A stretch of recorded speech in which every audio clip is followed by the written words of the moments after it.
ReviewTyme is the home for all things theme parks. Stay up to date with our videos by subscribing and tapping the bell icon.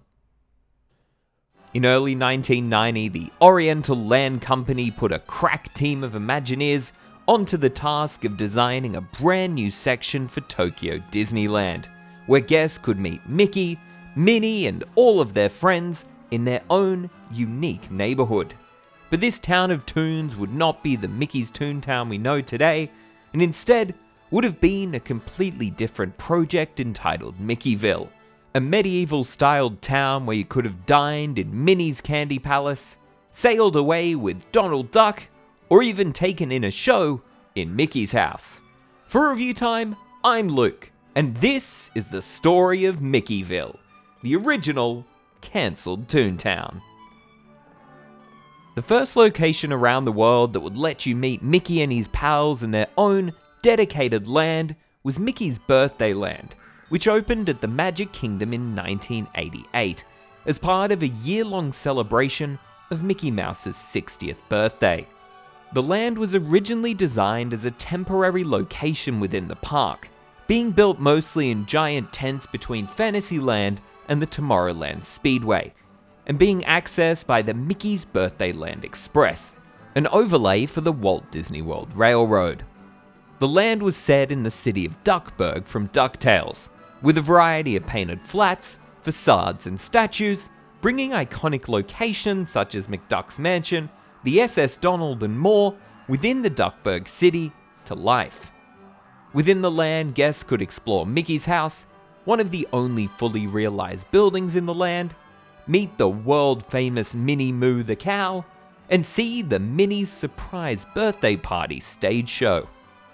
At the end of Mickey's birthday celebration the following year, Mickey's Birthday Land simply became Mickey's Star Land via some brief thematic changes, where it would change a few more times over the years before ultimately becoming Storybook Circus in 2012. The Oriental Land Company saw the success the Magic Kingdom was having by giving guests a chance to meet their favourite Disney characters in their own themed land, and wanted to bring that magic to Tokyo Disneyland in their own incredibly themed way. Concept designs and planning for this new land would be tackled by the incredibly talented Hani El Masri, an Imagineer known for his work on Tokyo Disneyland's Critter Country, Sinbad's 7 Voyages at Tokyo Disney Sea, as well as many others. Hani would work with senior Imagineers Yoshi Akiyama and Bob Weiss to design this brand new Mickeyville for Tokyo Disneyland. This brand new land was set to be placed in the plot of land between Autopia and Small World, a plot that would eventually become home to Mickey's ToonTown. But Mickeyville was designed in a more medieval/European style than the cartoonified buildings we ultimately got, with some sections looking lovingly inspired by vintage Disney animated films such as Pinocchio. Mickeyville was designed around classic Mickey cartoons such as The Brave Little Tailor and Mickey and the Beanstalk. This land, with its cobblestoned walls and tiled roofs, would have been the perfect transition point between Fantasyland and this new home to all of your favourite cartoon characters. Inside Mickeyville would have been several shops, character locations, and attractions. Shops within the land would have included Mickey's Music Store, where inside the instrument-filled facade, the shop would have sold the Japanese favourite product of CDs containing park music, as well as sheet music and other merchandise items. Also within the land would have been Minnie's Candy Shop, a delicious-looking store filled with treats and Japanese omiyage box souvenir treats to buy as gifts for family members not lucky enough to make it to the park with you. One of the most iconic locations in the land would have been Donald's Dock, a mixture between Donald's house and Donald's boat, which we now know and love to visit.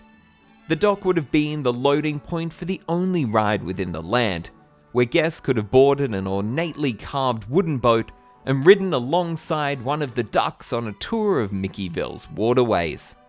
The biggest drawcard attraction though would have been Mickey's Theatre, a large-scale indoor theatre able to hold the large production shows similar to what Tokyo Disneyland was already holding in the Tomorrowland Showbase Theatre, a theatre which is set to be replaced this year by the Fantasyland Forest Theatre in the new Beauty and the Beast section, which was expected to open in April of this year, but now sadly has no opening date in sight, even though the land is almost entirely completed. The facade of Mickey's Theatre was designed to look like another part of the village, featuring smaller houses, shops, etc. that were purely there for show, to try and hide the gargantuan building required for a full-size theatre.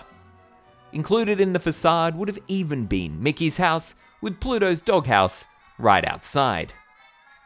Elsewhere in the land would have been other places to meet the Fab 5 Disney characters, dine, and shop. Ultimately though, Mickeyville was never built, and it was another Mickey-based area that would eventually come to occupy the plot of land set aside for it.